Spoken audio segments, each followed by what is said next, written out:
is Horizon's Middle East and Africa. Our top stories this morning. Hamas releases 3 hostages in exchange for 90 Palestinians held in Israeli prisons as a 6-week ceasefire in Gaza takes effect. President-elect Donald Trump plans to invoke emergency powers to boost domestic energy production and reverse President Joe Biden's climate change actions. And TikTok begins restoring services in the US on Trump's promise to pause enforcement of a law requiring the app's Chinese owner ByteDance to sell. Those are your headlines. It's just gone 8 a.m. across the Emirates. I'm Lizzie Burden in Dubai, in for Jemana Basetchi. A very good morning, and it is a momentous day to start the week. We have the Gaza ceasefire begun after much waiting. We have Donald Trump soon to be sworn in as America's 47th president. And the question of the impact of his second term hangs over global elites as they meet in Davos in the Swiss Alps. A huge question will be the nature of the US-China relationship. Already we've had a call between President Xi and President-elect Trump over the weekend, and that's boosting sentiment in Asian markets this morning. Interestingly, more so than that Chinese economic growth data that we had on Friday. We have US stocks and treasuries taking a break today for Donald Trump's inauguration, but futures pointing lower on S&P E-minis. Euro-dollar at a 103 handle as we await those Eurozone PMIs later in the week as we get towards the ECB meeting at the end of the month. They're expected to remain in contraction territory. And we have Brent just dipping into the red here, pairing the earlier gains after a red head crossed the terminal earlier, and we're going to dive into it in the programme. That Donald Trump is poised to invoke emergency powers as part of his plan to unleash domestic energy production. If we just flip over the board, I do want to just take a look into the stock story over in the US, because last week ended with something of a stock and bond rally. We had that benign US CPI print, we had bank earnings giving a little of encouragement to the S&P. In fact, it was its best week since the US election in November. But if you look at the blue line, you can see history usually shows that the S&P outperforms in the 3 months after Inauguration Day. So we'll keep an eye on that blue line over the coming weeks. But let's get over to Avril Hong now. She's in Singapore for us with a look at how Asian markets are faring ahead of Trump's inauguration. Avril. Yeah, Lizzie, it's just that countdown to the president-elect's inauguration. And it's interesting, as you flagged earlier, how Asian equities are in a pretty good mood. This is thanks to that Trumpsy call that the president-elect described as very good. So potentially fueling optimism of a positive tone of US-China relations. There is also that cautious optimism for market sentiment, given how TikTok in the US is getting a reprieve. So Chinese stocks are actually leading the way today. The Hang Seng is boosted by the tech names. Hang Seng Tech, highest level in 6 weeks. The rest of Asia more or less tracking Wall Street's rally, including on the Nikkei. But of course, this week, we're not just watching out for Trump's inauguration. It's also about the BOJ, swaps pricing in that hike. But we've seen the yen move off the lows of last week, or the highs of last week, I should say, of around 155.2. So a lot to digest in this part of the world, certainly. Lizzie. OK, Avril Hong in Singapore, we thank you. With a look ahead to the BOJ meeting at the end of the week. But let's get back to the Middle East now. The long-awaited, long-delayed Gaza ceasefire has begun after 15 months of war. A 6-week truce is underway, with Hamas releasing 3 Israeli hostages in exchange for 90 Palestinians freed from Israeli prisons. The first phase of the deal, US, Qatar and Egypt mediated this deal, of course. It aims to release 33 Israeli hostages and hundreds of Palestinians. But the question is, can this truce endure into its planned second and third phases? Let's discuss now with Stuart Livingston-Wallace, Bloomberg's executive editor for the Middle East, North Africa and Russia. He joins me in Dubai. Stuart, good to have you with me. Do you want to start by just updating us on how we actually got to the ceasefire over the weekend? Because, of course, there were doubts that we would even make it here. Yeah, and we did run late. I mean, I know yesterday morning, in terms of the messaging that was going on internally here, was like, is this actually going to happen? We had fighting still going on in Gaza City as the deadline passed. So, you know, we were several hours late, but it did happen. And then you've seen this first release. We've got a long way to go in terms of just this initial phase. It's a 6-week phase. We're supposed to get these releases pretty much on a daily or almost daily basis. It is started, and that's all that can be said for now. But I think there is just a very, very long way to go. I mean, we also heard from Benjamin Netanyahu over the weekend saying that Israel has US guarantees to go back to fighting if the negotiations on phase 2 of the ceasefire fail.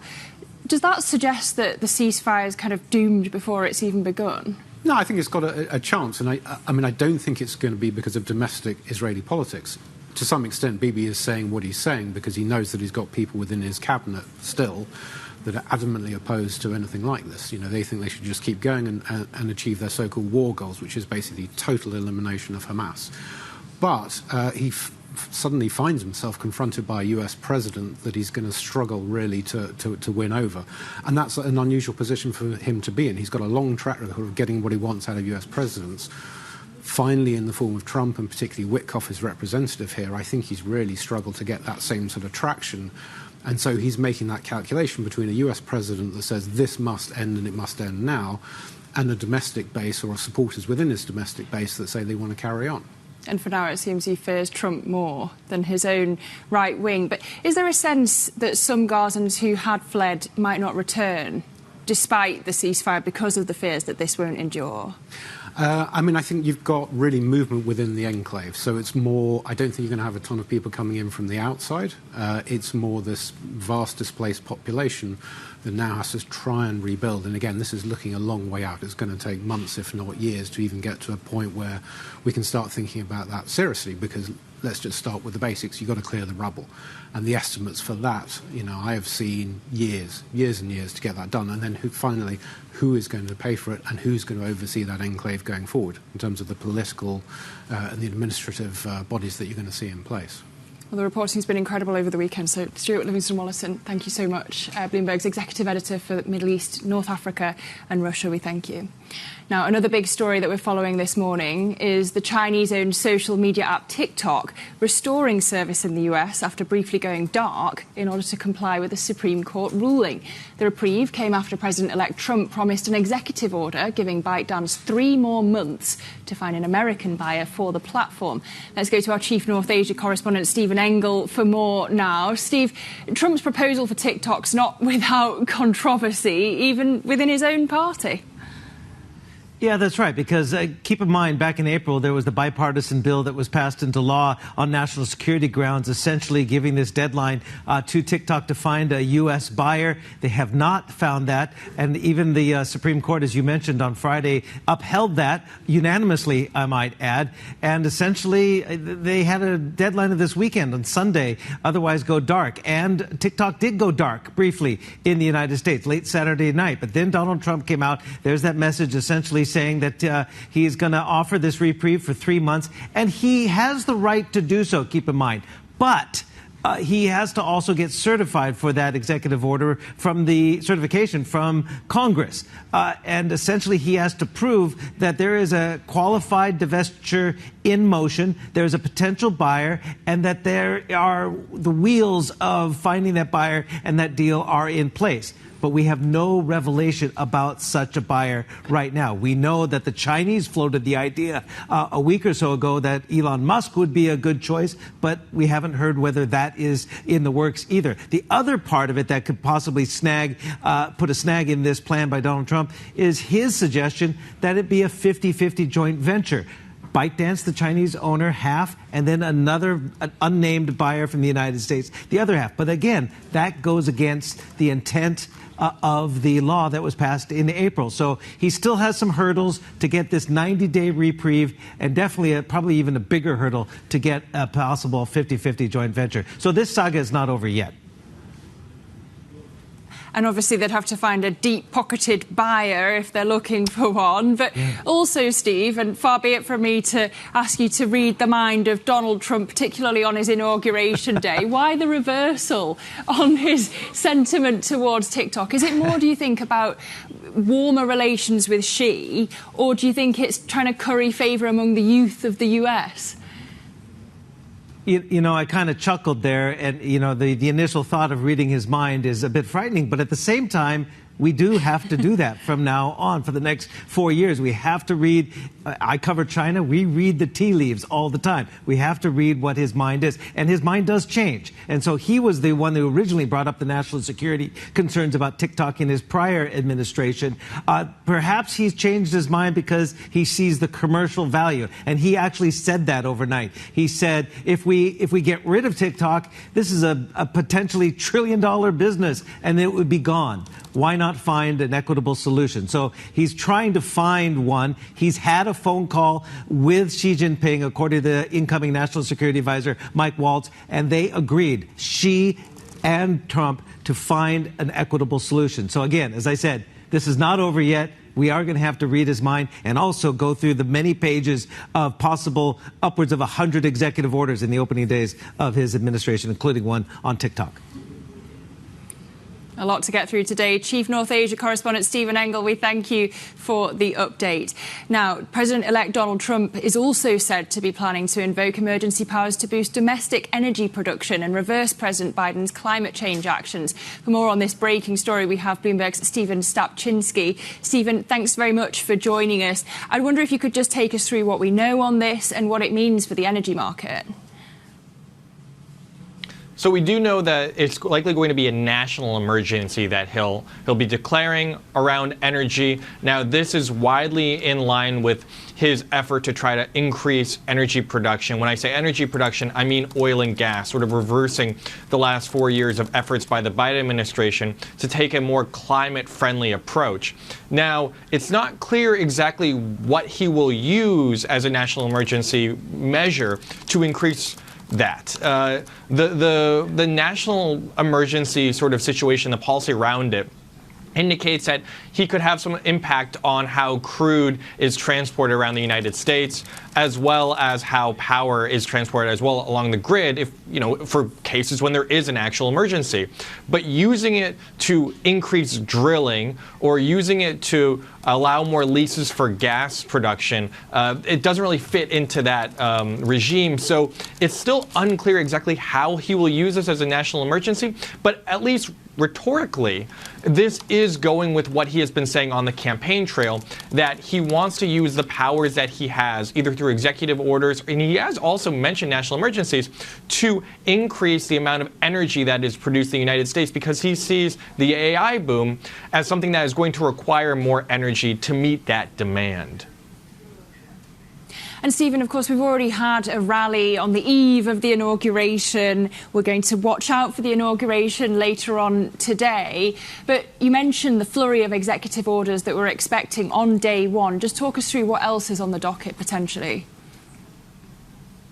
So we had the TikTok one that was just mentioned before. There's also something likely that has to do with the border, anything related to DEI.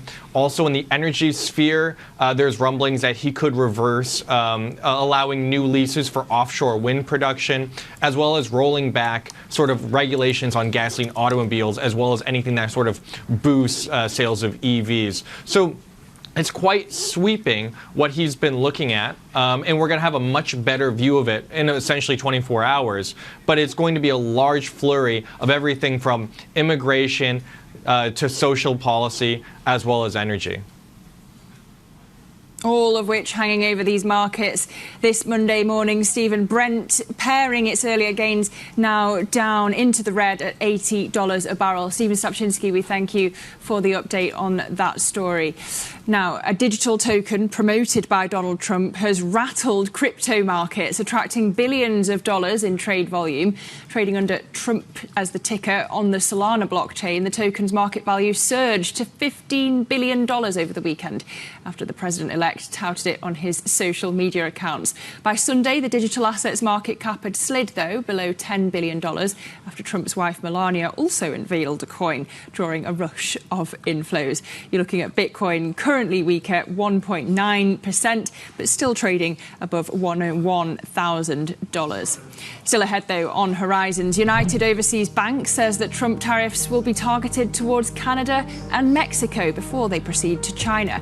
They share their market strategy next, so do stay with us. This is Bloomberg.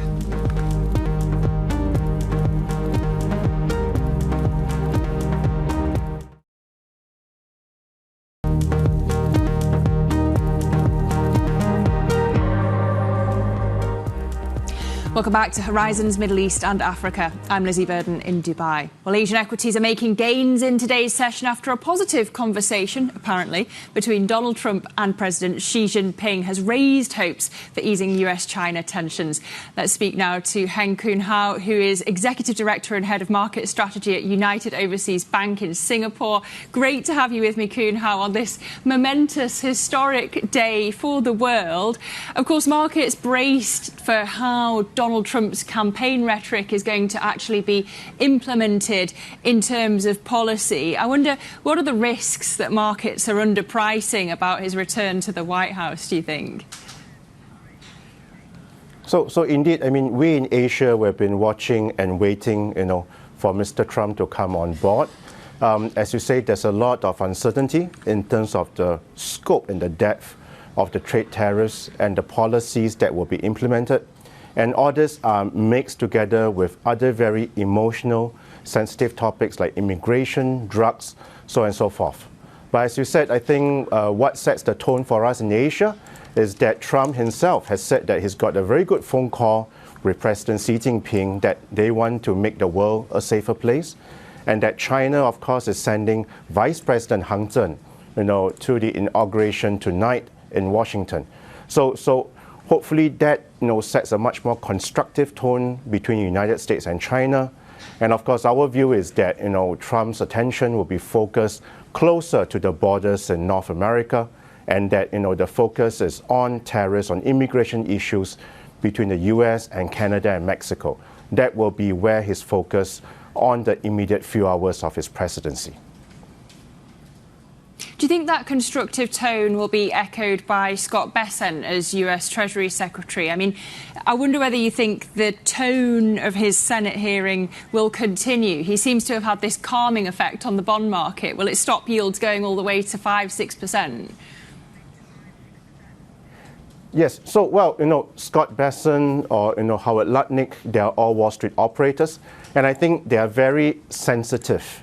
If I can use the word, they're very allergic, to market reactions. So I think they will calibrate their messaging very carefully. And in fact, our view is that because Trump has basically assembled this team of professionals, if that's the right word to use, who knows financial markets well, they will be able to calibrate that trade tariffs in a very gradual way without disrupting markets. On bond yields, we believe, it probably end the year, the 10-year after all the noise around 4.5, but we do not preclude the risk of 10 years pushing further higher above 5%. Again, this depends on the debt ceiling discussions. There's so many moving parts here.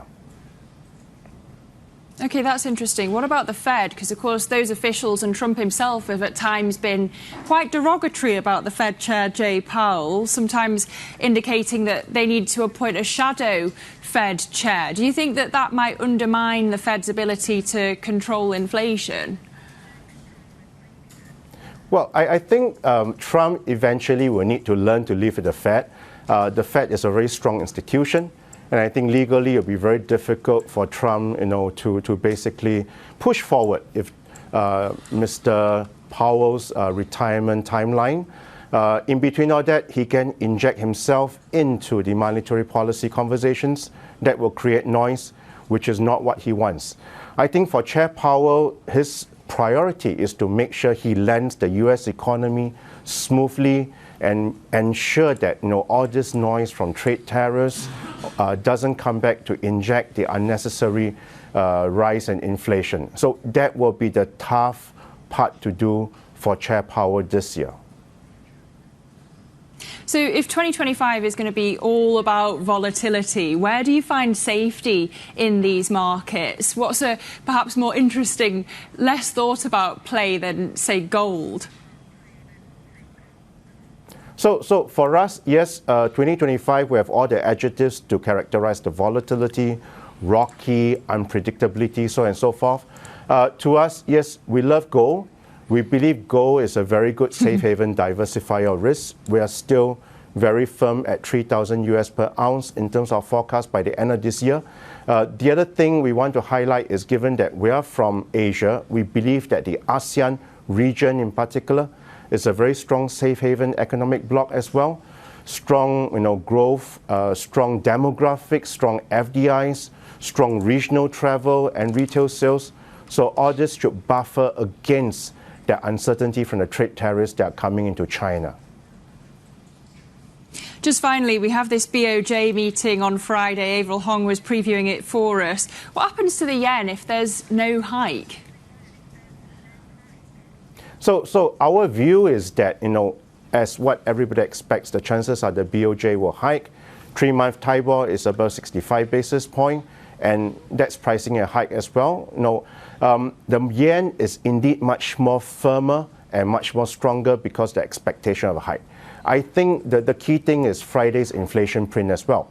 The important thing is if the inflation print for the latest month for Japan and Tokyo comes out reasonably strong and sticky, that will support the yen. The BOJ can delay the hike to March and give it, a possible rationale that they need to wait for the Shunto numbers to be out. But the important thing is inflation numbers must be good to support the yen. All right. Heng, Koon, Executive Director and Head of Market Strategy at United Overseas Bank. Really good to have you as these markets brace for Donald Trump's second term. Good to get your insights this morning. Coming up later on the programme, we're going to discuss the Middle East IPO market for 2025. We'll be speaking to Salah Shamma from Franklin Templeton. So do stay with us for that conversation. We've got plenty more for you. This is Bloomberg.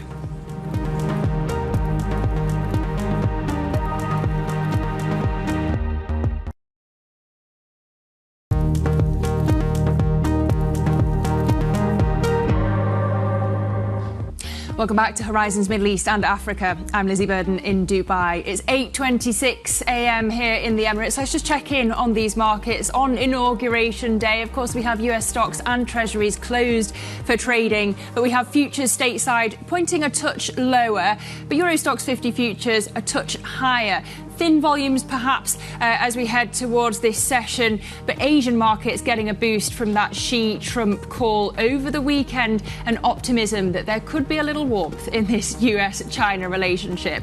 The question of Donald Trump's second term and how it will affect these markets, of course, creating a lot of volatility in 2025. But you're looking at Brent having pared its earlier gains on the news of Donald Trump's energy actions today. We'll have more on that next. This is Bloomberg.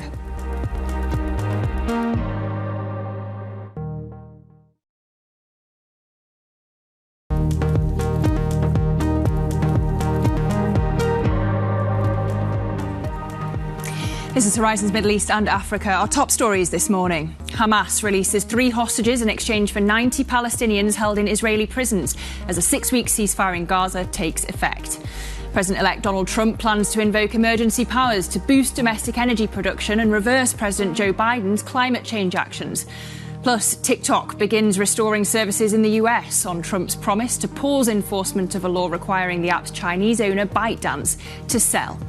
Those are our headlines this morning. It's just gone 8:30 a.m. across the Emirates. I'm Lizzie Burden in Dubai, in for Jemana Basecci. A very good morning. Welcome to a new week, and it is a historic Monday today. We have the long-awaited Gaza ceasefire deal in place. We have Donald Trump soon to be sworn in as America's 47th president. And we have, of course, Davos kicking off this week and Trump's presidency lingering over the Swiss Alps. Of course, the key question is, how will the US relate to China? We've already had a call between President Xi and President-elect Trump over the weekend, and optimism over the readout seems to be boosting Asia markets this morning. The MSCI Pacific Index up 1.1%, more of a boost than we saw from that Chinese economic growth data over on Friday. But as we look towards the US session, it is a day when stocks and treasuries are closed, mind you, but futures pointing a touch lower. We have euro dollar at a 103 handle as we wait for more PMI data from the Eurozone area later in the week. And we have Brent trading at $80 a barrel now, so pairing the earlier gains on the news that Donald Trump is poised to invoke emergency powers as part of his plan to unleash domestic energy production.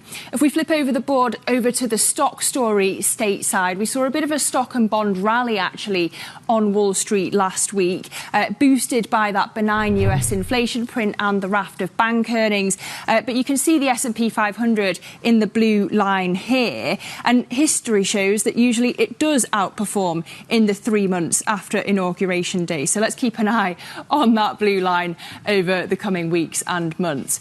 Let's go now, though, to Avril Heng. She's on standby for us in Singapore with a look at how Asia markets are faring ahead of Donald Trump's inauguration. Avril.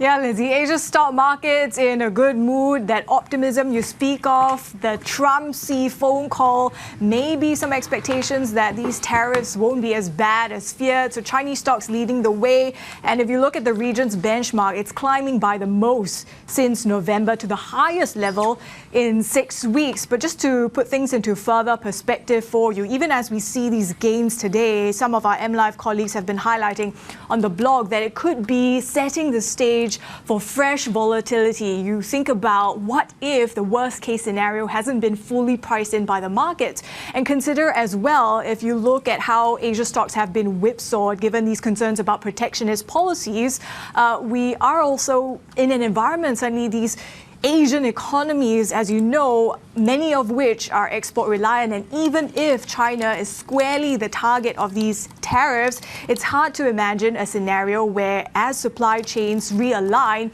some of these other economies in the region will be immune as well. So keep that in mind, even as we see these gains in Asian equities today. Lizzie.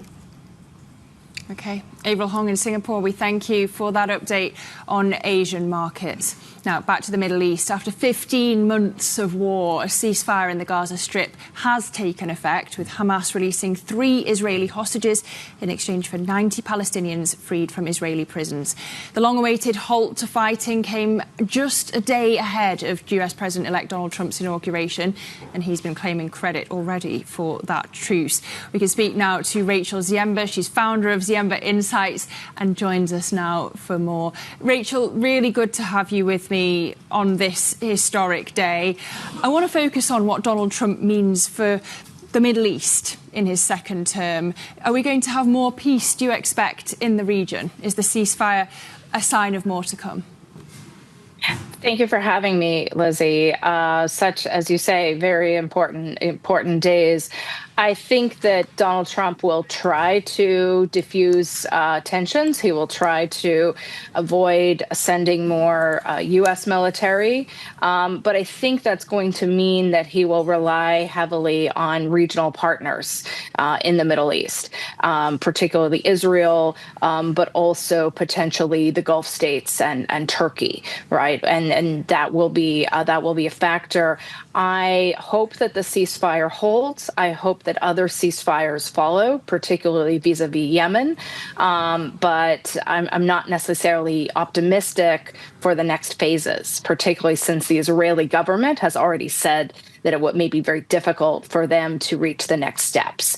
But, I think everyone in the region would like to see an end to the brutal loss of life and to move towards reconstruction in Gaza. But also, at the same time, we're seeing what will happen in Syria and the like. So, and the other issue, of course, very much for the region is what about Iran?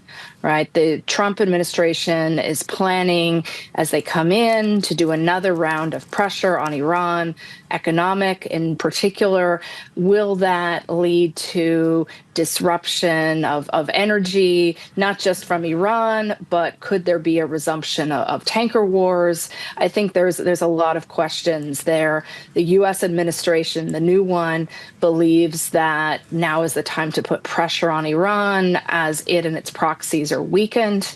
But there is uncertainty there.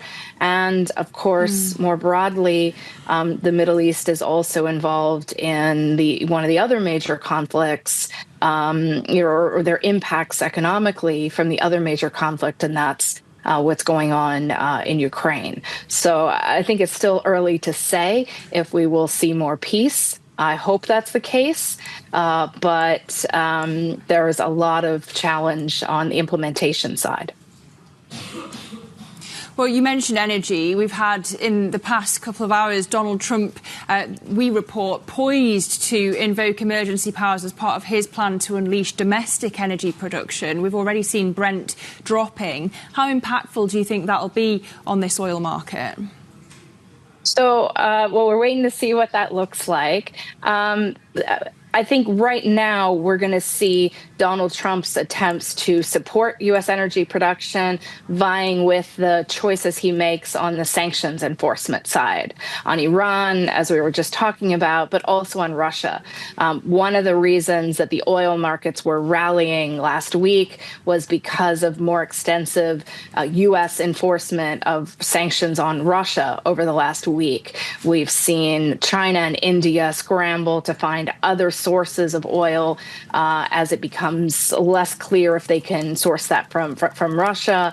The Gulf states might come in and take a little more market share if there's a real outage. Long term, some of Trump's policies will probably boost U.S. energy production, but at the same time, we're also seeing more U.S. and global power demand due to the needs of data centers. And at the end of the day, some of the measures Trump is wanting to bring in place that the energy sector would like will make it easier to drill. But it's really about fundamental outlook that will determine whether oil companies will engage in that additional activity. And for now, the ones I talk to are cautiously optimistic, but they're really waiting to see what Chinese demand will look like, what U.S. demand will look like. And that's where we come back to what your previous guest was talking about, the tariff outlook, because very extensive implementation of tariffs could be negative for global growth and oil demand. So I think it might be a better environment for energy companies to make money. It might be good for energy investors. But at this point, I'm not sure we'll see as much drill, baby, drill as Trump is hoping. And that probably means that U.S. gasoline prices might remain higher than he hopes. And it might add to the inflationary pressures that the market is expecting, that in turn may make it more difficult for the Fed to continue cutting interest rates. Okay, so much uncertainty. If I can just bring you back, Rachel, to where we began with the ceasefire, I wonder whether you see Donald Trump actually flexing his political muscle to weigh on Benjamin Netanyahu in terms of pressuring him to get to phases 2 and 3 of this deal. What form would that take, if so? Yeah, so, Trump has already made some statements that he might not pressure the Israelis to meet phases 2 and 3. They may talk that back as things go on. Trump had, in some ways, Biden was very reluctant to use the leverage that the U.S. had, supplying military assistance. Trump has sort of signaled that he wouldn't want to condition aid to Israel. So I think we will see. That being said, I think he will probably try to use the pressure and leverage around support for Israeli interests vis-a-vis Iran and the economic pressure vis-a-vis Iran. So that might play into it. But, it's early days. And, I also think Trump will try to use leverage on other regional players, expanding the Abraham Accords and trying to make the case to Israel that their own Israeli economic interests might be served better by peace. Okay, Rachel Ziemba, founder of Ziemba Insights, we thank you. With many questions raised as we head towards this second Trump presidency. But coming up on the programme, we're going to look at IPO divergence, why Saudi listings seem to be performing better than their regional peers. We'll speak to Salah Shamma from Franklin Templeton next. This is Bloomberg.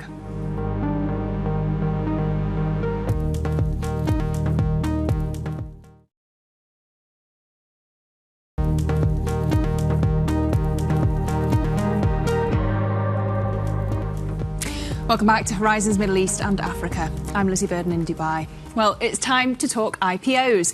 The Middle East has seen a flurry of debuts recently, but not all have arrived to the market piping hot. Saudi Arabia's listings, though, have been something of an outlier. Al Musa Health and Nice One Beauty, for example, have both posted strong returns. They're both still above the offer price.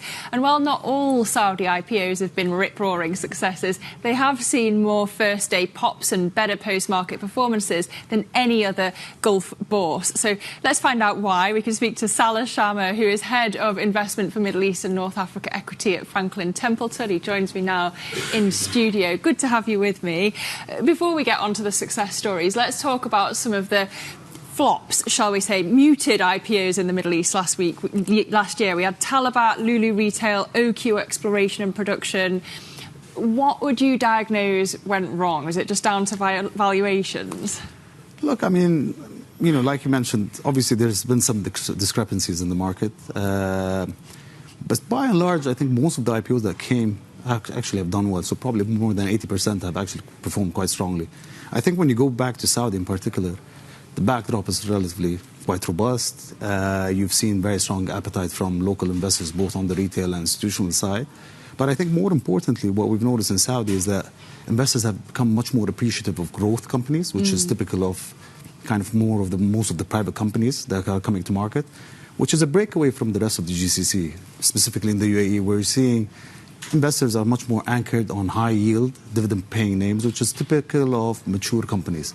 So that's why, you know, we've seen a couple of these private companies that are coming and geared for growth in the UAE that haven't been that well appreciated as much as in Saudi. So you don't think any of those tepid IPOs, shall we say, have kind of weighed on sentiment? Sentiment continues to be quite strong. I think the momentum is still in the market and liquidity is quite ample. So I think it's just about preferences right now. And as I said, I think Saudi is much more geared and much more appreciative of high growth companies than what we're seeing in the UAE. So what is it about Saudi that's making all these IPOs go so well? Look, the backdrop is, as I said, quite robust, right? I mean, business activity is on the rise. Sentiment is quite high.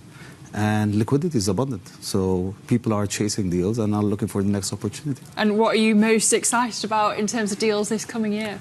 Look, I mean, the market, we're looking for new avenues to invest, new exposures within the market. So obviously the VC part, the tech component is important, whether it's on fintech, whether it's on e-commerce. I mean, anything that gives us exposure to, let's say, the business activity that's in the region, the demographics that we're seeing with this above trend growth in the population with the expats coming in, and anything that has to do with tourism and hospitality. Okay, interesting. So there's some of the trends that you're kind of expecting in terms of IPOs. What about more broadly in terms of trends in equities in the MENA region? We've been talking a lot on the show today, of course, about the Trump effect in the Middle East. How do you read what that will be? I think the region is quite resilient to kind of some of the external shocks that we're seeing. I think, you know, the countries that we cover, specifically Saudi and UAE, are running their own agendas of growth, which is going to be quite supportive. I think the interesting thing, or at least the inflection point that probably we're going to see in 2025, is the reduction in geopolitical risk with, you know, some of the recent resolutions that we're seeing across. Because of Trump? Is that what you're saying? I mean, Trump obviously has played a major factor in some of the changes that we're seeing in the region. So potentially, I'm hoping that's going to be quite supportive of market performance.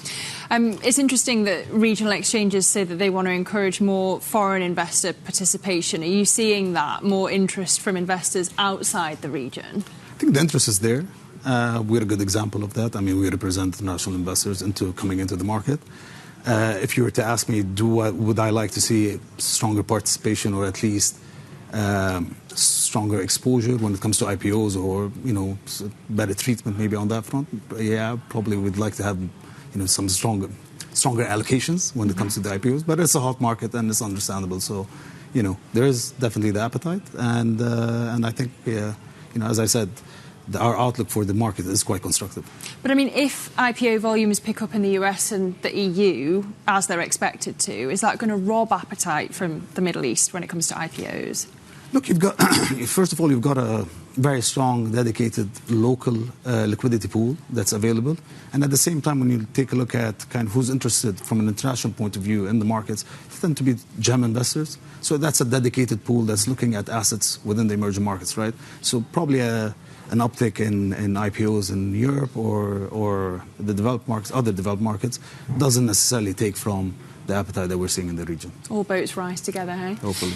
Salah, Shamma, head of EMENA Equities over at Franklin Templeton. Good to have you with me in the studio. Thank you. Well, for more of these stories, looking into that intersection of wealth and power here in the Middle East region, do sign up to our Mideast Money newsletter, which you'll find at Bloomberg.com. But coming up on the programme, Kenya orders social media firms to open local offices amid growing online ridicule of the country's president. We'll bring you more details next. This is Bloomberg.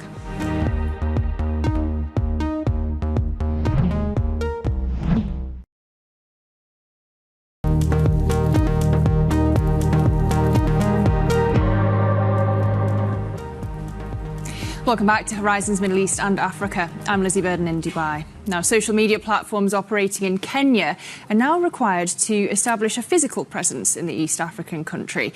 The move aims to enhance accountability and curb the spread of disinformation, online harassment and incitement to violence. Let's get more now from Bloomberg's Ondiro Oganga. She joins us from Kigali, Rwanda. Good morning, Ondiro. Just talk to us about the growing influence of social media when it comes to activism in Kenya. It seems like a kind of game of whack-a-mole where you had the violence in the streets and now protests online.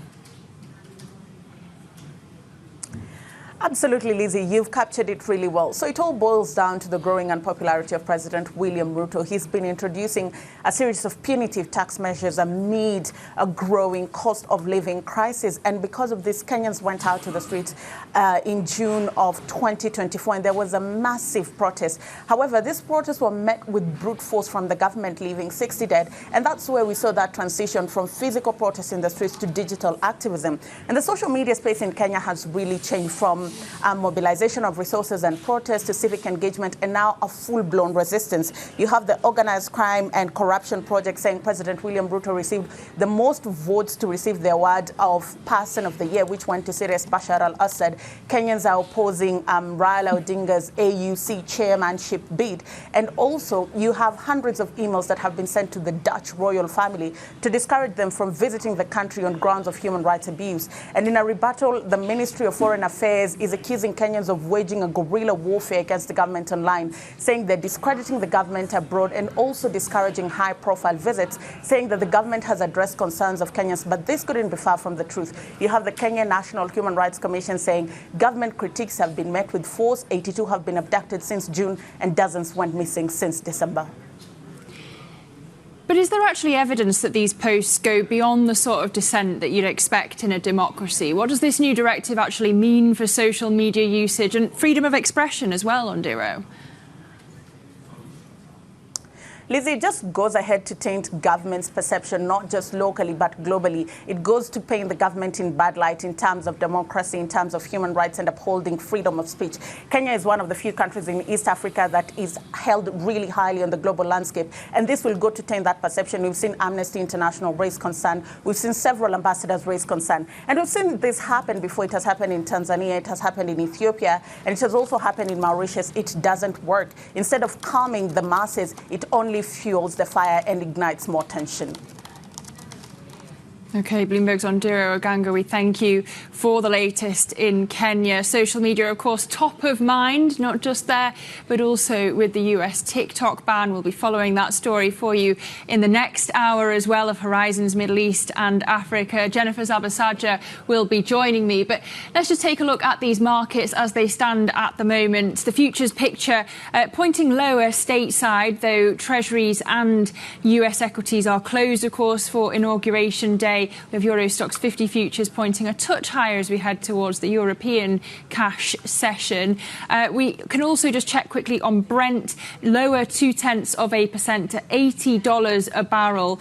This after the news that President-elect Trump is poised to invoke emergency powers as part of his plan to unleash domestic energy production. We'll dive into that as well on the next hour of Bloomberg Horizons.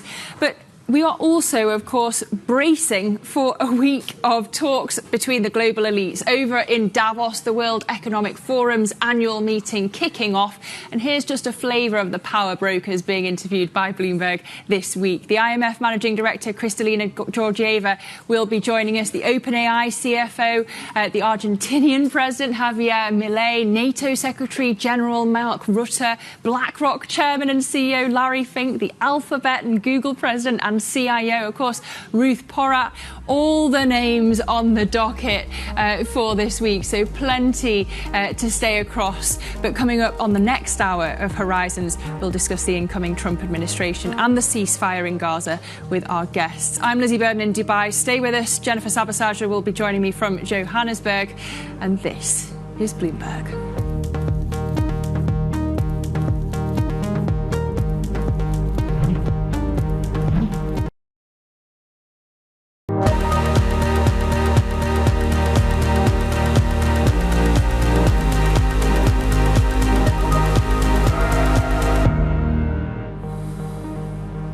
This is Horizons Middle East and Africa. Our top stories this morning. Hamas releases 3 hostages in exchange for 90 Palestinians held in Israeli prisons as a 6-week ceasefire in Gaza takes effect.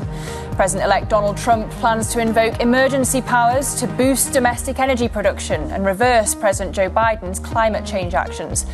Plus, TikTok begins restoring services in the US on Trump's promise to pause enforcement of a law requiring the app's Chinese owner ByteDance to sell.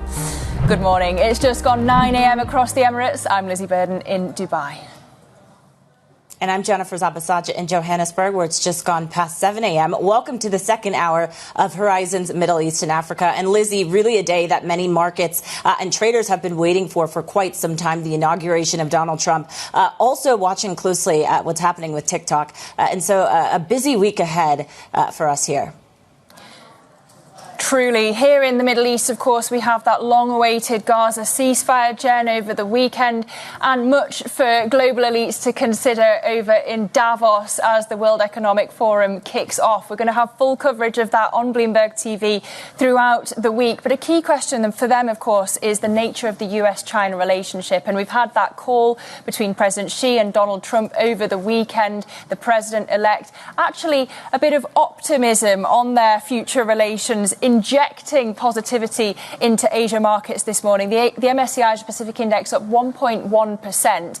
We've got stocks and treasuries taking a holiday today stateside because of the inauguration, but futures flat to the downside there. Euro dollar at a 103 handle as we wait for those flash PMIs out of the euro area economy later in the week ahead of that ECB meeting towards the end of the month. They're expected to stay in contraction territory. And we have Brent at $80 a barrel, pairing earlier gains on the news of Donald Trump potentially invoking these emergency energy powers as well. But let me flip over the board to the picture in US stocks. We're going to keep an eye very closely on the S&P 500 over the next few weeks as we watch the impact of Donald Trump. It's the blue line that you want to be watching for the S&P 500. But historically, we have actually seen it outperforming in the 3 months after Inauguration Day. And indeed, last week we got this stock and bond rally off the back of that benign CPI print and the bank earnings as well. So let's see if that will continue. But we go now to Asia. Avril Hong's on standby for us in Singapore with a look at how Asia markets are faring ahead of the inauguration. Avril, what's happening? Yeah, Lizzie, we're seeing, as you mentioned a short while ago, Asia's stock gauge jumping. And this is really being fueled by the Chinese stocks, particularly the tech names, the Chinese firms listed in Hong Kong. And this is amid optimism that maybe these tariffs, after that phone call between Trump and Xi, maybe they won't be as bad as feared. And this is a picture in equities that comes despite Chinese banks leaving their loan prime rates today unchanged. Though some have flagged that think about this as a delay in rate cuts, not so much as a derailment. Worth highlighting on the gauges for stocks and on the currency levels we haven't seen in 3 weeks. But to put things into further perspective for you, you think about how we still don't have clarity on the size, the speed of tariffs. China's economy is also in a much weaker state and more reliant on exports than during the first trade war. Consider as well that despite that big GDP beat that we got late last week, what was worrying was the lack of momentum despite stimulus. So just keep that in mind even as we see these gains in Chinese assets today. OK, Avril Hong in Singapore, we definitely will. We thank you. And let's now come back to the Middle East because the long-awaited, long-delayed Gaza ceasefire has begun after 15 months of war. A 6-week truce is underway with Hamas releasing 3 Israeli hostages in exchange for 90 Palestinians freed from Israeli prisons. Now, the first phase of the US, Qatar and Egypt mediated deal aims to release 33 Israeli hostages and hundreds of Palestinians as well. But can the truce endure into its planned second and third phases? That is the big question. Let's get answers now from Bloomberg's Oliver Crook. He joins us in the Kerem Shalom border crossing. Good to have you with us, Ollie, on the ground. We just need to start by getting up to speed on how the ceasefire got to this point, because really there were huge doubts that it could get over the line. Yeah, Lizzie, even after the sort of 24 hours after it was announced on Wednesday evening, there were already the first hurdles, and there were actually just a number of hurdles day after day, leading to what eventually did come into force, the ceasefire at 11:15 local time, coming into force on Sunday after basically a 3-hour delay, during which time, Lizzie, in even the morning of Sunday, there had been fighting, there had been killing, but really at the end, you know, they managed to meet all of the sort of preconditions, and the ceasefire came into force, and it's now been holding for almost 20 hours. As you mentioned, Lizzie, that meant the release of 3 female hostages back to Israel who are now here. It meant the release of 90 Palestinian prisoners also over that period of time. And what it also means, Lizzie, is obviously the cessation of the fighting and the beginning of the withdrawal of the Israeli troops from the sort of innermost populated area of Gaza to the eastern flank, and also the sort of release of aid. I'm sitting here right by the border crossing, so right behind me is the border crossing into Gaza. On my right here is the Egyptian border, and what you can see here is a huge volume of trucks that are coming from the Egyptian side. They appear to be crossing into Israel and then coming here to cross. I'd say there's about 30 or 40, maybe about 50 trucks we've seen that are sort of waiting here on the line to get in. We've seen them. They've just opened the border about 15, 20 minutes ago, and that aid that is absolutely critical to Gaza, where all of the infrastructure, much of it has been destroyed, is absolutely critical to get that in, to help them to get supplies, not just for sort of humanitarian aid, but also commercial supplies like gas and energy. OK, but we heard from Benjamin Netanyahu over the weekend, Oliver, saying that Israel's got these US guarantees to go back to fighting if the negotiations on phase 2 of the ceasefire fail. Does that spell... does it mean that actually we're not likely to get to that point? Are we meant to read... what are we meant to read into that?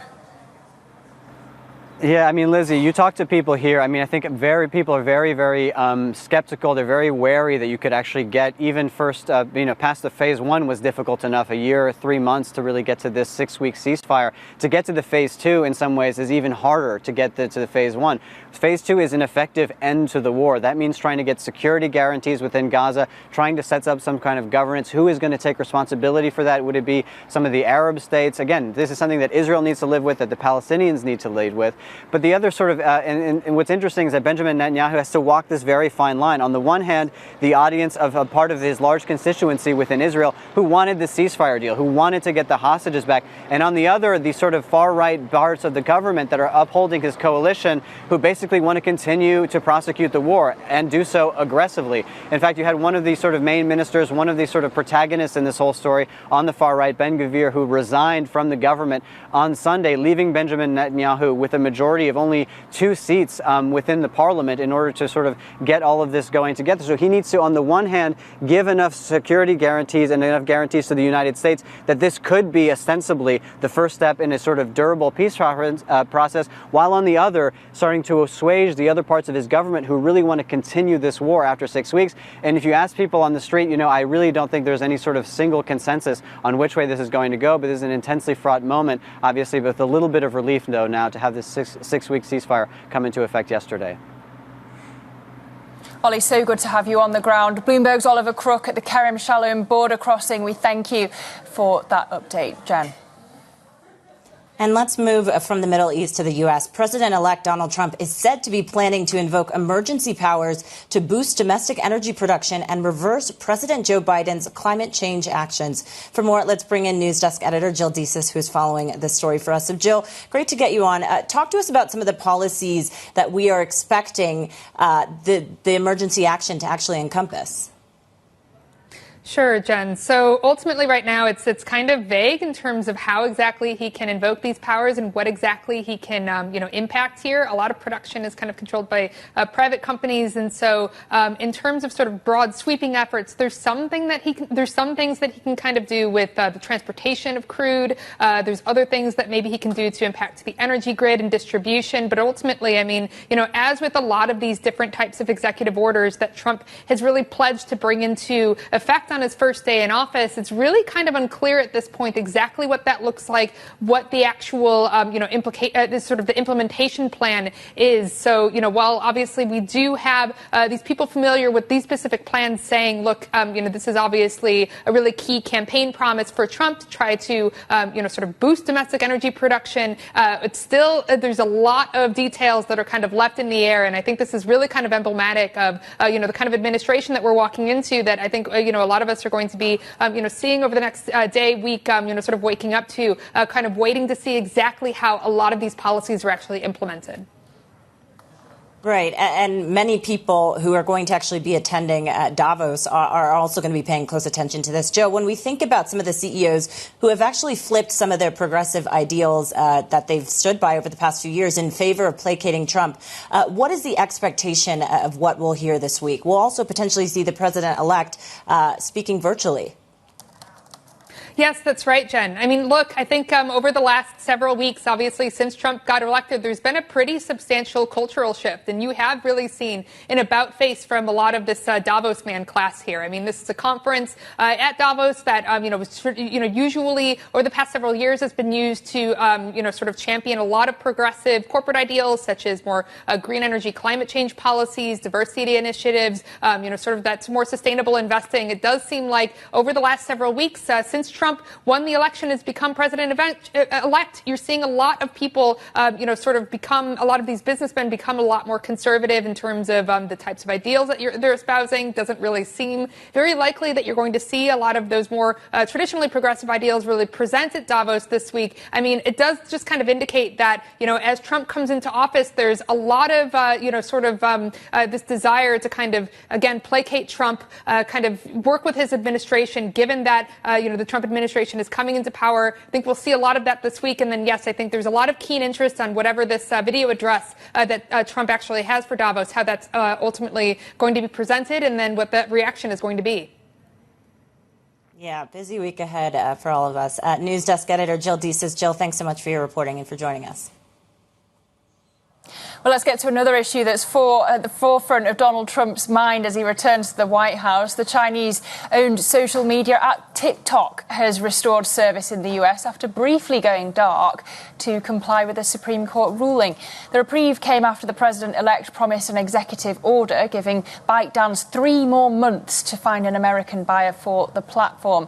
We can speak now to our chief North Asia correspondent, Stephen Engel, for more. Steve, Trump's proposal for TikTok isn't without controversy, shall we say, even within his own party. Yeah, that's right, because, again, that law, the national security law that essentially started the clock ticking, excuse the pun, back in April, essentially was backed by the Supreme Court, again, upheld by the Supreme Court on Friday. And it was a bill that was widely supported, yes, across the aisle, but largely by Republicans like Mike Johnson, the House Speaker, who says there needs to be a full divestiture of the Communist Party of China from TikTok in the United States. And ByteDance is the company, obviously, that owns it globally. And again, they've been searching potentially. I mean, the Beijing government doesn't want to sell, obviously, but the mandate from that law is you must be sold to a U.S.-based investor.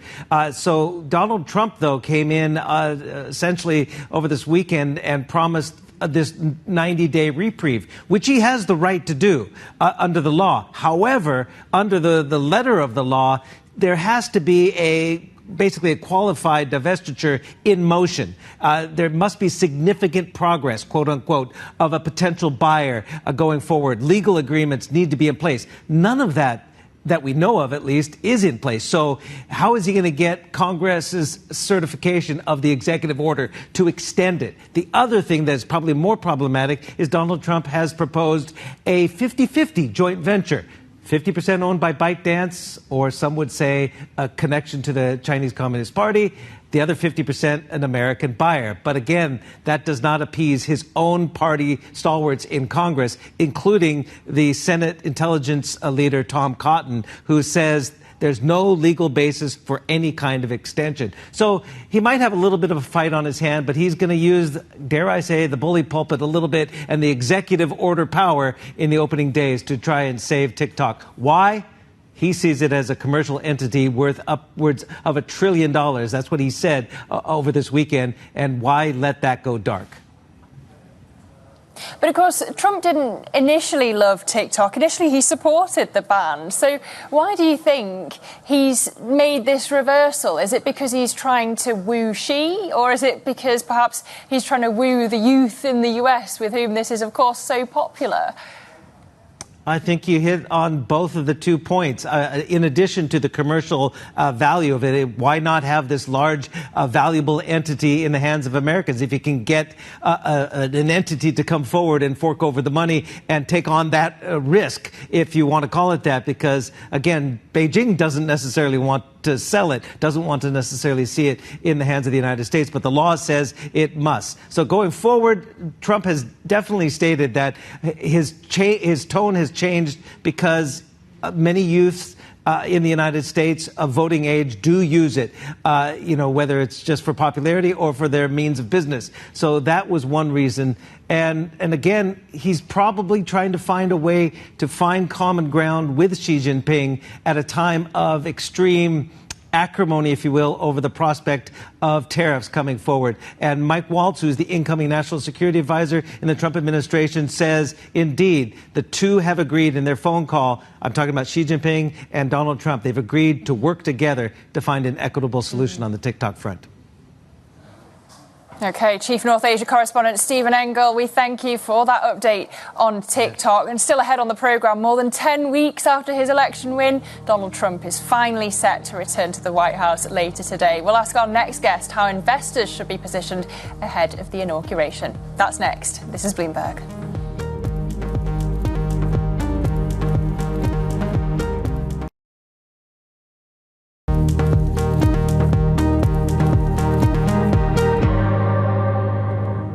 Welcome back to Horizons, Middle East and Africa. I'm Jennifer Zabasaja in Johannesburg.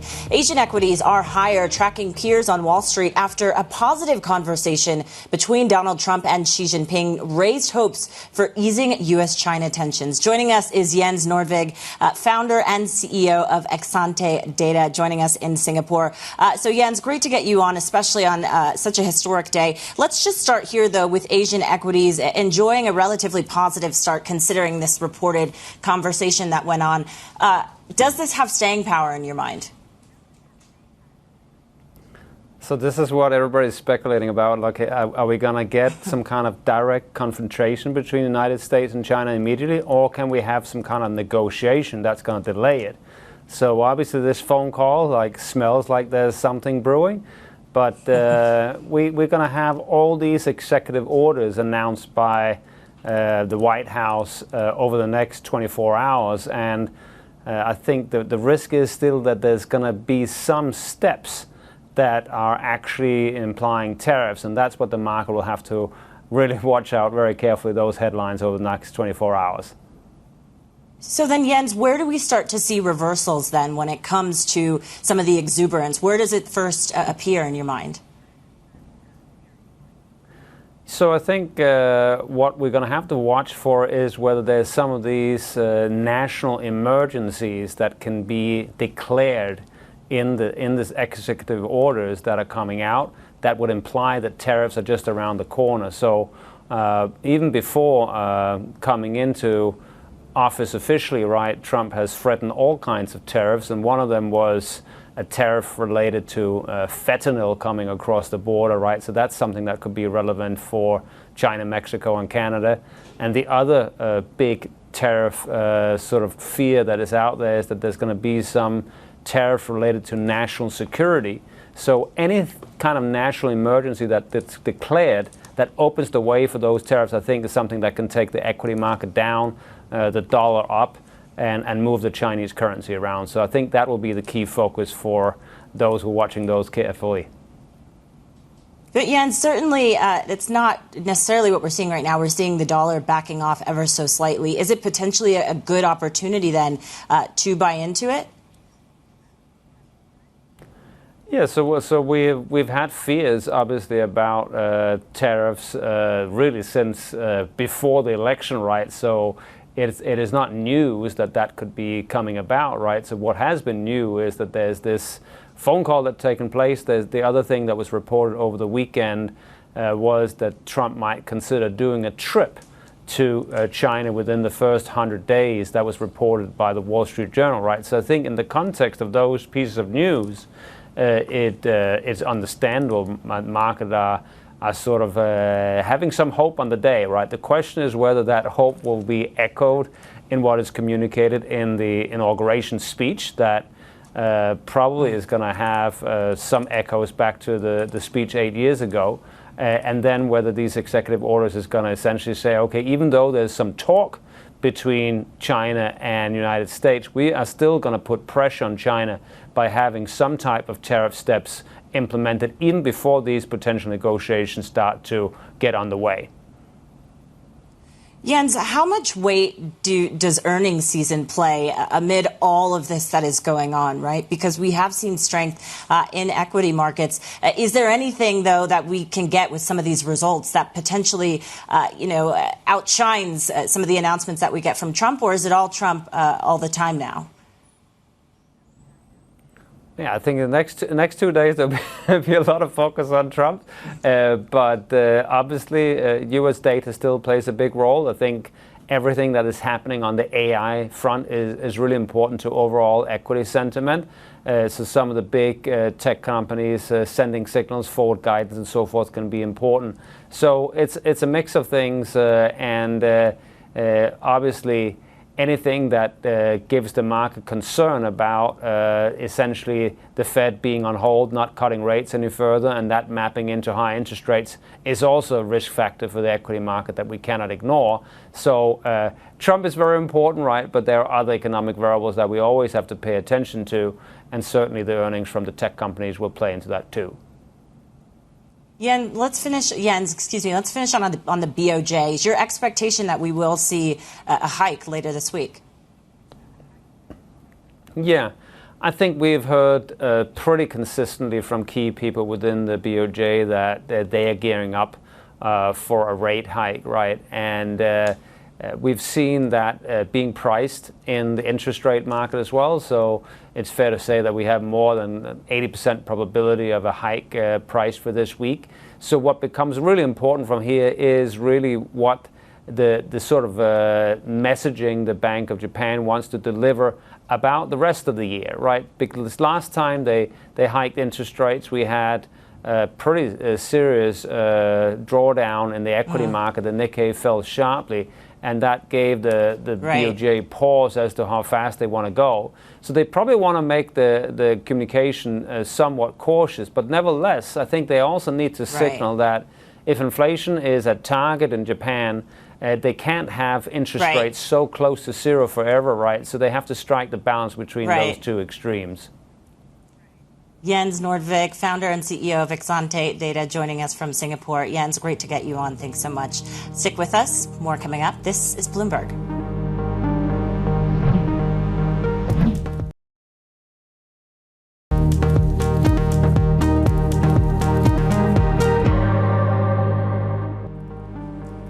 This is Horizons Middle East and Africa. Our top stories this morning. Hamas releases 3 hostages in exchange for 90 Palestinians held in Israeli prisons as a 6-week ceasefire in Gaza takes effect.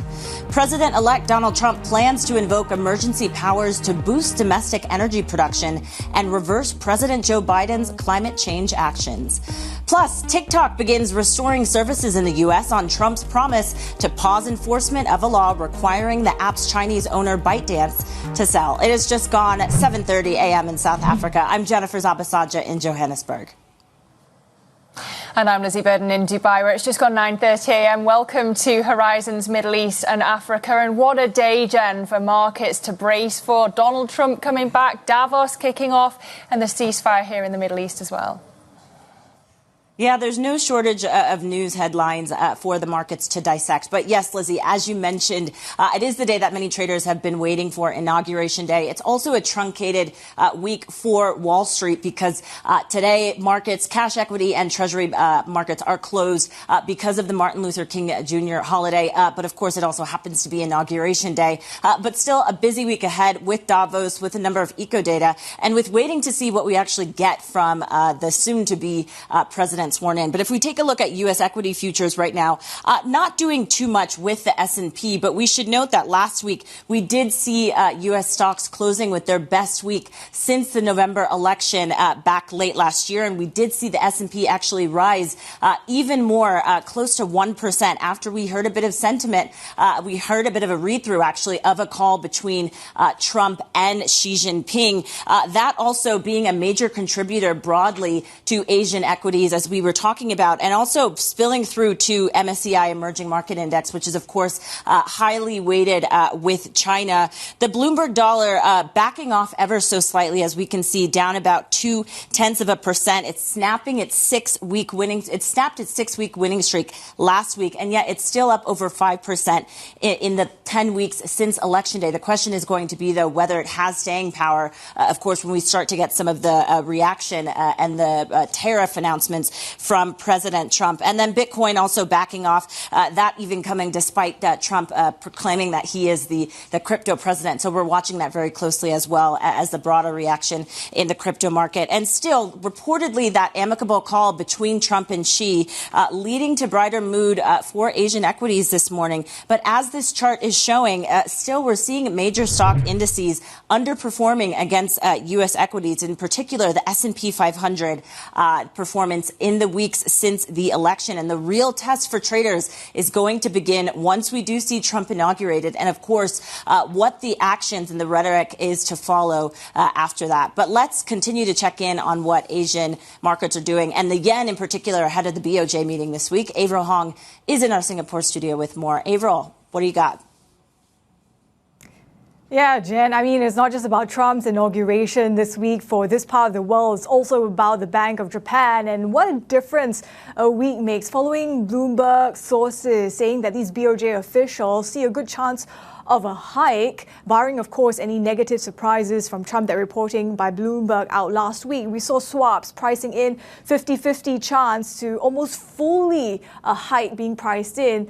And, you know, against that backdrop, the question really becomes what happens to the Japanese currency, which has more recently moved off the highs of last week of 155.2. We have the likes of Morgan Stanley saying it's time to buy the Japanese currency, especially if Trump's tariffs come in not as bad as expected, not as onerous, because this would give the space for the Fed to reduce rates and help further convergence of US and Japan's rates. But you also have those that say that when it comes to the BOJ, even if it hikes to 1% from the current 0.25%, you're still seeing a really big yield differential between the US and Japan that makes the carry trade still relevant and could limit all these appreciation in the Japanese currency eventually. So even as we see the yen hovering at around the 156 level against the greenback, just some of the dynamics to keep in mind ahead of the meeting later in the week.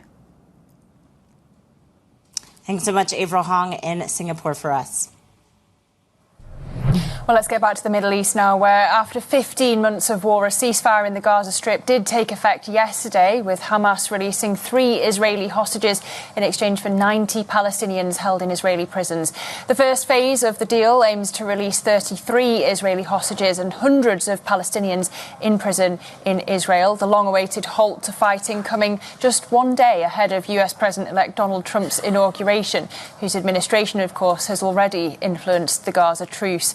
Joining me now for more is Mairav Zonszein, who is Senior Analyst for Israel at the International Crisis Group. Really good to have you with me, Mairav, this morning. When I think about whether this ceasefire can endure to phases 2 and 3, the question that I wonder about is who's Netanyahu more afraid of, Donald Trump or the right wing of his cabinet? What do you think?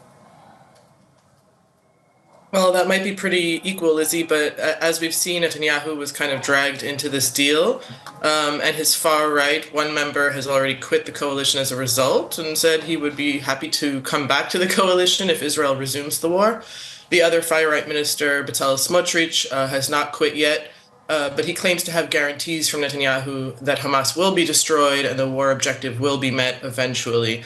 So I think in some ways the ball is in Donald Trump's court. We're going to have to see how much the U.S. administration sticks to this deal, and the real test will come at the end of this 42-day phase to see what he does, if he once again kind of tells Netanyahu he's got to go for it or not. Well, so what tools do you think Donald Trump's likely to use to pressure Netanyahu to get to that next phase? Well, we all know that the U.S. has enormous leverage over Israel, both in military aid, diplomatic cover. This is, it's not a question of which tools, it's a question of political capital and political will.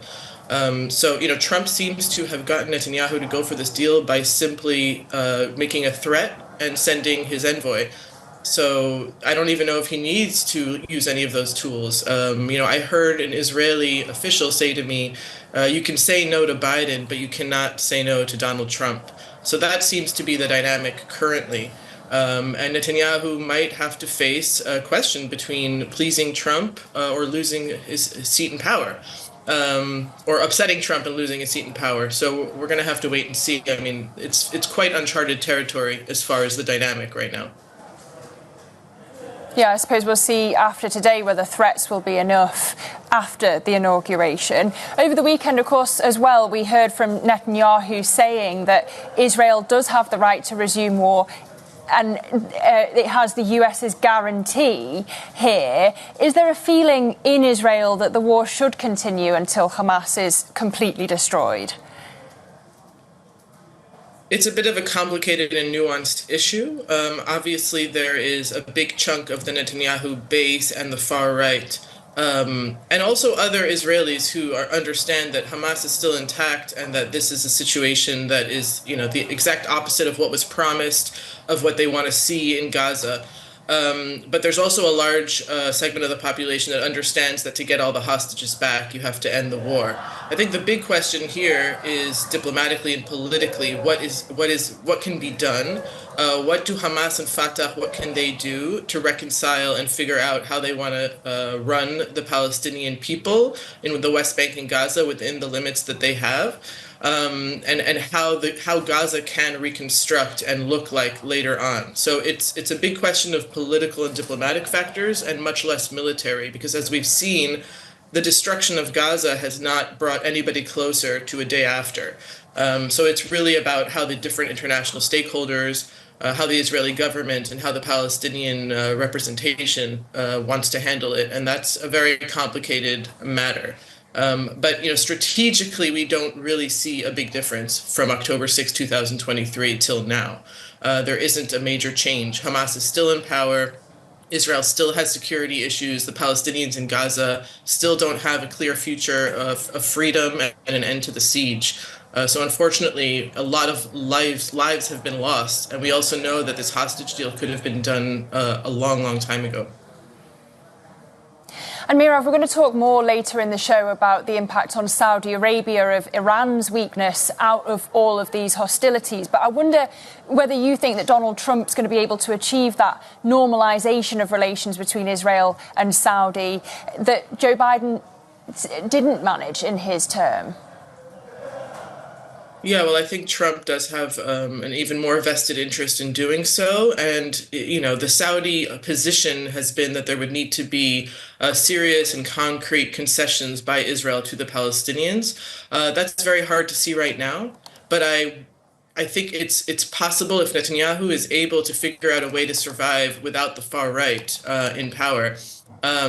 He has an interest in normalizing with Saudi. That would be his legacy in the continuation of the Abraham Accords. And so the question is how much Saudi will actually demand and what Israel is able to deliver.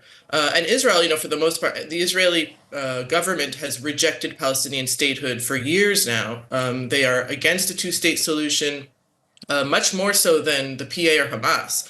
And so they would have to go a real step further. I think it would largely be symbolic at the beginning, but the Saudis, I think, would probably demand to see something more concrete. And so the big question is what the Israeli government in the current constellation or another constellation could pull off, and what the Trump administration would be willing and able to do on that level. But there would have to be a real shift in the politics right now in Israel for that to happen. Mairav Zonszein, Senior Analyst for Israel at the International Crisis Group. Really good to have you with us this morning. We thank you. Jen. Now let's take a look at some other stories we are following this morning. Mexico's president is rushing to support the roughly 5 million undocumented Mexicans living in the U.S. ahead of Donald Trump's return to the White House. Claudia Sheinbaum's administration has launched a panic app for those detained, lined up more than 2,500 lawyers and nearly 2,200 consulate workers. The moves are aimed at securing aid for migrants facing the U.S. president-elect's promise to carry out what he calls the largest deportation operation in the nation's history. A fast-moving winter storm is sweeping across the U.S. Northeast, threatening to dump up to 4 inches of snow in Washington, the site of President-elect Donald Trump's inauguration today, which has been moved indoors. The U.S. Weather Prediction Center says New York City and Philadelphia may each get between 4 and 6 inches. Now, coming up, Kenya orders social media firms to open local offices amid growing online ridicule of the country's president. More details on that next. Stick with us. This is Bloomberg.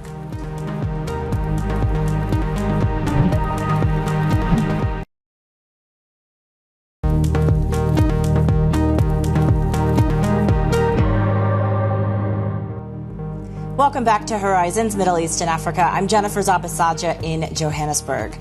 Social media platforms operating in Kenya are now required to establish a physical presence in the East African country. The directive aims to enhance accountability and curb the spread of disinformation, online harassment, and incitement to violence. It comes as President William Ruto faces growing criticism and online ridicule after anti-government protests were violently quashed. For more on this, let's bring in Bloomberg's Ndira Oganga, who is in Kigali for us. Ndira, you've been following this story very closely. Talk to us about the growing influence of social media in activism in Kenya.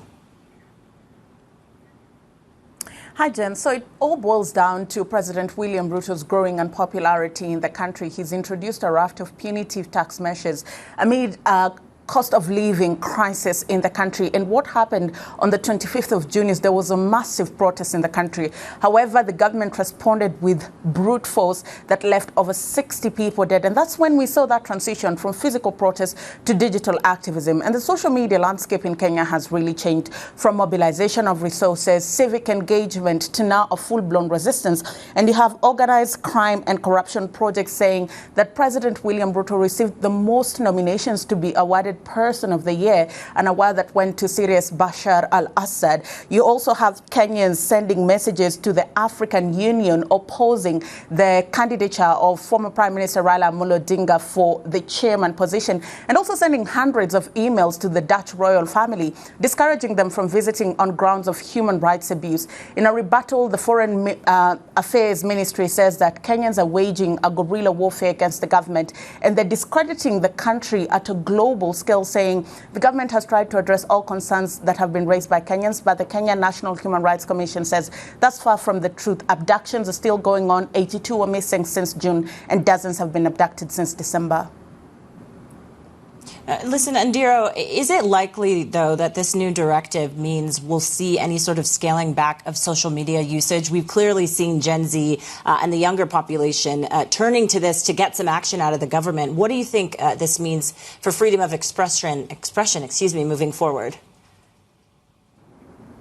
It's going to be an uphill task for the government. There's several platforms in the country. It's not just Twitter. There's Facebook, there's Instagram. Gen Zs have been using TikTok. So it will take a lot of coordinated effort to be able to bring this to life, which is less likely to happen. And even then, if the government goes ahead with this, it will taint their public perception in terms of democracy, in terms of upholding human rights and freedom of speech. Kenya is one of those few countries in East Africa and Africa in general that is held in high regard globally, and they do not want to risk tainting that. Outside of that, this has been done in Tanzania, Ethiopia, and also Mauritius. It did not work. Instead of calming tension, it only fuels the fire more and more. Bloomberg's Ndiro Oganga in Kigali for us. Ndiro, thanks so much for the update there. Now, for a look at some of the other stories we are following from the region, Mozambique is considering restructuring its public debt after the government lost about $650 million of revenues in post-election unrest. The move was confirmed by the Southeast African nation's new finance minister, who declined to say if the country is looking to revamp both domestic and dollar debt. Protests since disputed elections in October have shaken Mozambique, where debt stands at close to 100% of GDP. Nigeria has become a partner state of BRICS. The emerging market group has been pushing to expand in recent years as it grows in clout, accepting other countries, including Egypt, Ethiopia, and the UAE. The enlarged alliance is looking to challenge the dollar's dominance in oil and gas trading and become a stronger counterweight to the G7 industrialized nations. Now, coming up, we discuss Saudi Arabia's plans to expand the kingdom's economy and broaden its diplomatic reach as Iran's regional influence is left in tatters. That's next. This is Bloomberg.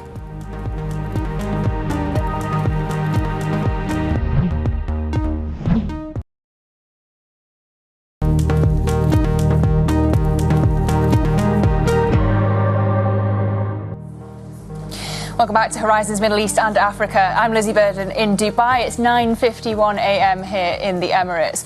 Now to Saudi Arabia, which is emerging as a key player to fill the void left by a crippled Iran here in the Middle East. Global investors are watching this closely and betting that Saudi's plans to expand the kingdom's economy and reduce its reliance on oil would be helped by a more peaceful and stable region. Let's get more now from Bloomberg's senior Middle East reporter Sam Dagger, who has written an incredible feature about this. Sam, the balance of power has shifted in the region given the decimation of Iran's proxies. Talk to me about how Saudi's looking to exploit Iran's weakness to become, and I'm quoting your piece, leader of the Arabs. Well, that was what someone in Lebanon said. We quoted this person who unfurled a big banner of the Crown Prince in northern Lebanon right after the country elected its army chief as its new president. And in terms of what Saudi Arabia is doing, and particularly the Crown Prince, take Lebanon, for instance. I mean, they made it very clear to all Lebanese political leaders that unless Joseph Aoun, the army chief, is chosen by parliament as the next president, they won't be backing, the transition in Lebanon, after the ceasefire, the war that we had between Israel and Hezbollah. So they made it quite clear who their favorite candidate is, and the Lebanese listened. And in fact, the first trip by the army chief is going to be to Saudi Arabia. Take Syria next door, for example. In line with what Western powers are doing at the moment, they're giving this new government in Damascus that's led by Islamist rebels that used to be affiliated with Al-Qaeda but renounced all connections to Al-Qaeda now. So Saudi Arabia and other Gulf powers are giving them a chance. And Saudi Arabia is trying to shape the transition there. It hosted a big conference this month. It convened all foreign ministers of all countries that have stakes in Syria. And there's talk that it's going to be hosting a big reconstruction conference later on this year in Riyadh. Take Gaza, where a ceasefire just went into effect yesterday, a fragile ceasefire, albeit. Saudi Arabia is also wasting no time for the plans for the day after. And reconstruction. Exactly. Yeah, I mean, it's interesting to see these strands connecting. We were talking earlier about the IPO market in Saudi Arabia, of course, tied to the Vision 2030 strategy economically, but also, politically, geopolitically, as you say, Saudi trying to fill this void left by Iran. In terms of that ceasefire, is the expectation that Donald Trump is going to be able to achieve the normalization of Israel-Saudi relations that eluded Joe Biden? We were discussing this with Mairav Zonszein. I mean, on the face of it, it all looks like smooth sailing, I guess, for the Saudis. But this is, because, let's remember, October 7th happened while Trump wasn't at the White House, and it was Biden who was in control. Things have changed. I mean, the Middle East has moved on quite a bit since then. I mean, Saudi Arabia is looking at normalization completely differently than the way it was looking at it before October 7th. It wants to do it through the Arab Peace Initiative. This is something it launched in 2002. So it wants other Arab states to be on board, and it wants the issue of a Palestinian state to be front and center. And that's not how Trump had wanted to do it earlier. I mean, he wanted to do it through the Abraham Accords, as you know, and that's how the normalization with the United Arab Emirates and Bahrain and Morocco was achieved. OK, Sam Dagger, really great to have you with me. I do recommend giving that feature a read. It's a fantastic one on the terminal about this change in the balance of power in the region. Sam, thanks as always. Jen, over to you. Yeah, Lizzie, let's just take a quick check at where markets are positioned. Of course, we know it is the inauguration of Donald Trump later today. It's also Martin Luther King Jr. Day, so we're going to see U.S. cash equity markets and also Treasury markets closed. But U.S. equity futures tilting lower ever so slightly. Eurostock 50 futures, though, pointing to a higher open later today. And really the question for markets is what exactly will Trump actually institute in terms of tariffs? And what does this mean for the U.S.-China relationship moving forward, especially after we got a bit of a readout about the supposed call that they had earlier a few days ago. But let's also let's just tease ahead, though, to what else we're watching this week, and that is the World Economic Forum. It is the annual meetings. They are kicking off this week, and here are just some of the central bank policymakers we're going to be speaking to this week.